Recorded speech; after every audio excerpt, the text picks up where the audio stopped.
আজকে আমি দেখবো দোকানের তৈরি লস্যি ভালো খেতে না আমাদের বাড়িতে বানানো লস্যি ভালো খেতে। আহা, দোকানে তো অনেকবার খেয়েছি, তার জন্য লেগে পড়লাম আজকে বাড়িতে বানানোর জন্য। আর আমাকে ডিস্টার্ব করার জন্য চলে এসেছে মিস্টার বদমাস।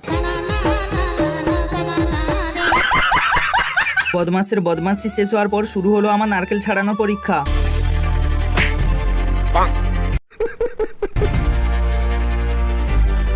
কিন্তু নারকেল ছাড়াতে গিয়ে আমার একটা কথা মনে হয়েছিল যে কোনো পরীক্ষায় বসলেও এতটা সমস্যা হয় না, যেটা এটা করতে আমার এতটা কষ্ট হচ্ছে। অবশেষে পরীক্ষার ফলস্বরূপ আমি নারকেলটা ছাড়াতে সফল হয়েছি।